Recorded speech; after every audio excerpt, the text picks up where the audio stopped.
warahmatullahi wabarakatuh.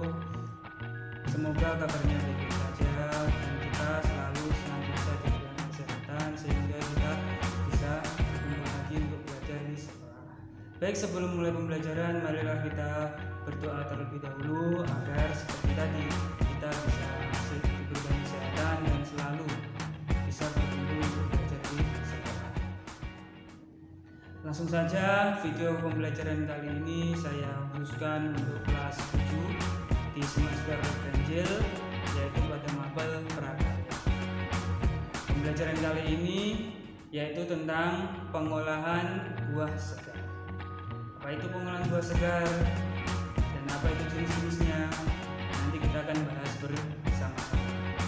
Baik, sebelum mulai materi pengolahan buah segar, kita akan melihat KD atau kompetensi dasarnya terlebih dahulu. Seperti apa KD-nya, kita simak berikut ini.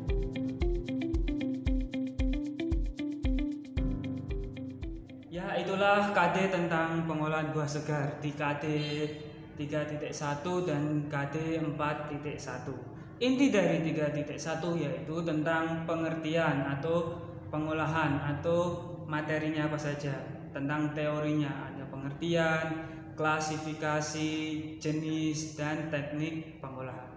Dan inti di KD 4.1-nya yaitu tentang praktek atau keterampilan dalam mengolah buah segar. Buah segar bisa dijadikan apa saja, bisa dimasak apa saja. Nanti kan kita praktekkan bersama-sama. Langsung saja kita bahas yang pertama tentang pengertian buah segar. Apa itu pengertian buah segar?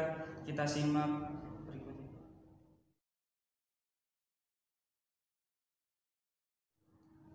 Itulah pengertian dari buah segar.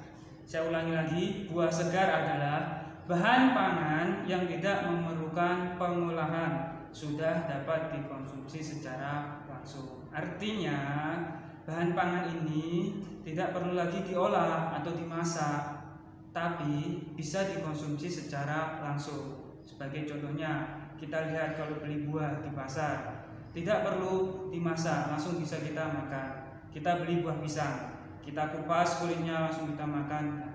Itu artinya tidak perlu diolah dan bisa dikonsumsi secara langsung. Tapi tidak semuanya buah bisa dikonsumsi langsung, ada juga yang butuh pengolahan. Terus di kalimat berikutnya, buah segar dapat dimakan secara langsung tanpa diolah terlebih dahulu karena rasanya yang beraneka, segar, bentuk dan warnanya yang menarik. Nah, seperti pengertian tadi, artinya buah segar itu berwarna-warna, rasanya juga beraneka serta segar. Namanya juga buah segar. Warnanya yang beraneka, contohnya warna merah, kuning, hijau itu kan banyak, seperti semangka, pisang, paya, itu kan warnanya beraneka. Terus rasanya juga macam-macam, ada yang manis, ada yang asam, dan lain-lainnya. Yang manis contohnya ya seperti buah stroberi, yang asam buah mangga dan lain-lain. Serta yang terakhir itu tadi bentuknya beraneka, ada yang bulat, ada yang panjang, ada yang lebar, itu macam-macam, kan? Yang panjang itu contohnya ya pisang, mentimun, yang bulat itu tomat, stroberi dan sebagainya. Ada juga yang unik yaitu buah belimbing yang persegi dan sebagainya, persegi 5. Oke, itulah pengertian dari buah segar. Kali ini selanjutnya saya akan membahas tentang klasifikasinya. Apa itu klasifikasi? Kita lihat slide berikut ini.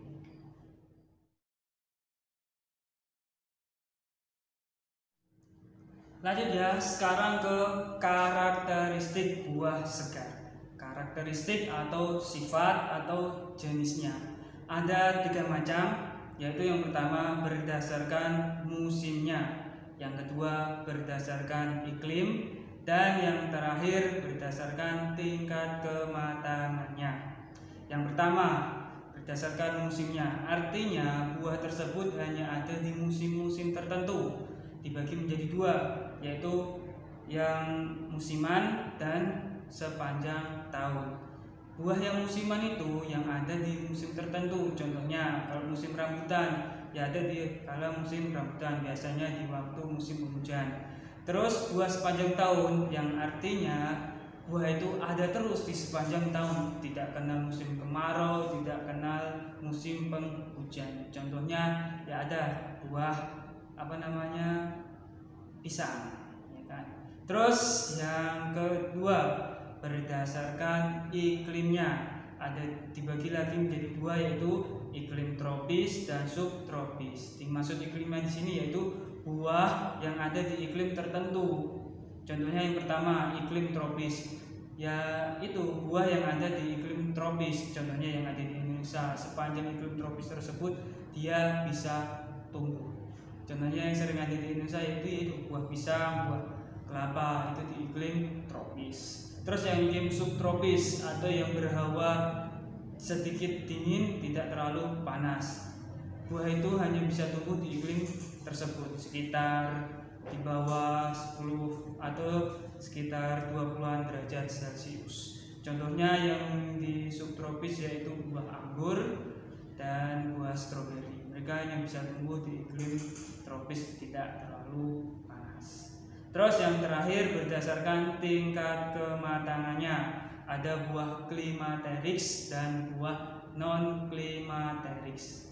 Apa itu klimateriks? Yaitu buah yang masa muda atau masa, dalam bahasa Jawanya itu sudah matang istilahnya lah. Itu namanya masa pohon atau klimateriks. Contohnya yang klimateriks itu yang biasa kita jumpai sehari-hari yaitu buah mangga. Ya, kalau mangga kita mau konsumsi harus nunggu masak dulu atau masak pohon, namanya buah klimateriks. Kalau non klimateriks artinya buah itu tidak usah menunggu sampai matang atau masak pohon.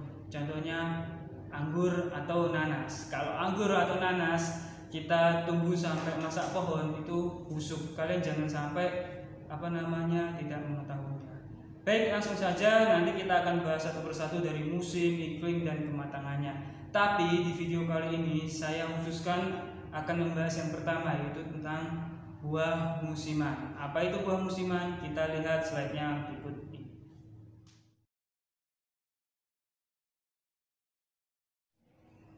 Itulah pengertian dari buah berdasarkan musimnya. Sekali lagi, dari slide-slide pengertian tadi bisa kalian pause untuk kalian catat. Setiap kalian catat itu nanti akan keluar di ujian tengah semester atau ujian akhir semester. Langsung saja kita bahas yang pertama, buah berdasarkan musimnya, yaitu ada buah musiman dan buah sepanjang tahun. Kita bahas yang pertama dulu, buah musiman. Keterangannya adalah buah yang hanya ada di waktu musim tertentu. Sudah saya bilang dari awal tadi, buah ini hanya ada di musim-musim tertentu. Tidak semuanya musim dia bisa ada. Walaupun sekarang zaman sudah modern, kita cari buah apapun itu ada. Tapi kali ini kita bahas yang teorinya, buah musiman, buah yang hanya ada di musim-musim tertentu. Tidak sepanjang musim itu ada. Di Indonesia kan ada dua musim, musim panas dan musim penghujan. Di musim panas kadang dia ada, tapi di musim penghujan dia tidak ada. Ataupun sebaliknya, di musim penghujan dia ada, tapi di musim panas dia tidak ada. Tapi kan kalau zaman modern sekarang sudah bisa.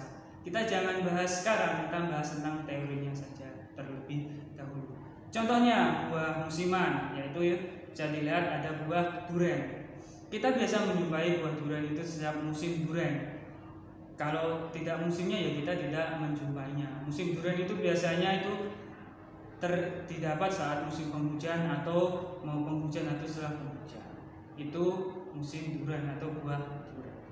Kalau berikutnya buah mangga, artinya mangga itu terdapat saat musim berbuahnya, saat musim mangga. Biasa kita jumpai saat musim mangga itu biasanya di pasar itu banyak sekali yang jualan mangga. Kalau tidak musimnya ya kita tidak menjumpainya. Dan biasanya kalau mau musim mangga itu cikal atau bakal buahnya itu biasanya muncul yang berupa putih-putih, ini sering muncul. Itu namanya hampir mulai musim mangga, biasanya setelah penghujan atau akan penghujan. Lanjut, yang kedua yaitu buah sepanjang tahun. Artinya buah ini selalu ada di setiap sepanjang tahun, tidak kenal musim, tidak kenal musim hujan ataupun musim panas. Artinya buah tersebut selalu ada atau tersedia di sepanjang tahun. Contohnya yaitu buah nanas dan buah pisang.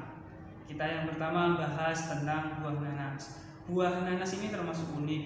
Dia itu tumbuhnya di bawah atau sedikit hampir sama di tanah, dan dia bisa ada di sepanjang tahun, baik musim hujan maupun musim kemarau. Dia selalu bisa tumbuh sehingga kita bisa jumpai di sepanjang tahun. Terus yang kedua, buah pisang. Nah, buah pisang ini dikenal bisa tumbuh di mana saja, di kebun-kebun, di sawah, dan di mana saja itu selalu bisa tumbuh. Dan pisang ini kalau kita lihat itu manfaatnya banyak, dari bawah sampai ke atasnya, dari batangnya, buahnya, jantungnya, bahkan daunnya itu bisa kita manfaatkan. Dan buah pisang ini adalah buah yang sepanjang tahun itu selalu ada dan selalu berbuah. Itulah keistimewaan dari buah pisang. Itulah contoh dari buah sepanjang tahun, ya. Saatnya kita refleksi dari awal sampai akhir tadi.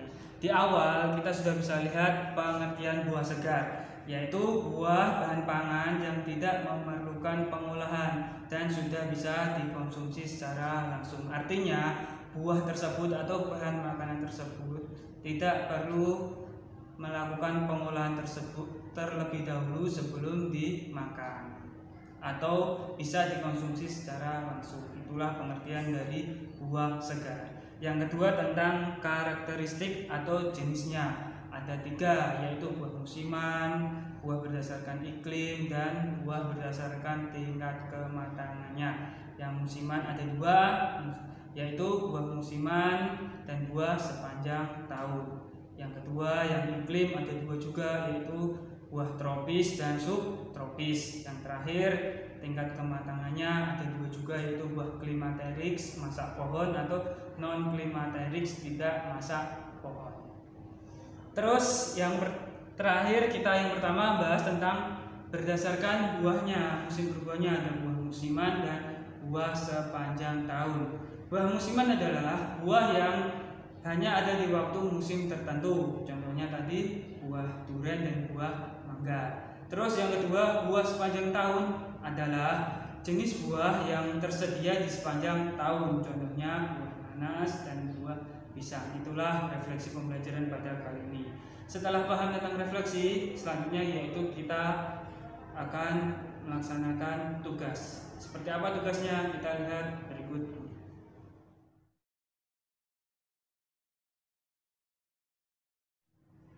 Baik, itulah tugasnya. Bisa kalian lihat tadi. Tugasnya yaitu carilah masing-masing 10 contoh nama buah dari klasifikasi yang berdasarkan musim berbuahnya. Yang pertama buah musiman dan yang kedua buah sepanjang tahun. Ingat, kalian cukup sebutkan nama buahnya atau contohnya saja, tidak perlu olahannya, nama buahnya. Contohnya tadi buah musiman ada buah durian. Terus sampai ke bawah kalian sebutkan 10 nama buahnya. Terus yang kedua buah sepanjang tahun. Ya contohnya tadi buah pisang, kalian sebutkan nama buah pisang terus ke bawah sampai 10. Sebutkan nama contohnya saja. Mudah sekali kan? Baik, tugasnya nanti bisa dikirim langsung ke saya atau ke grup kelas masing-masing, atau lihat deskripsi video di bawah ini, atau lihat petunjuknya di WA kelas atau grup kelas masing-masing. Oke, baik, cukup sekian. Mungkin dari awal sampai akhir ada kata-kata saya yang kurang berkenan, saya minta maaf, dan semoga kita bisa kembali belajar di sekolah dan berkumpul untuk belajar bersama. Sekian dari saya. Assalamualaikum warahmatullahi wabarakatuh.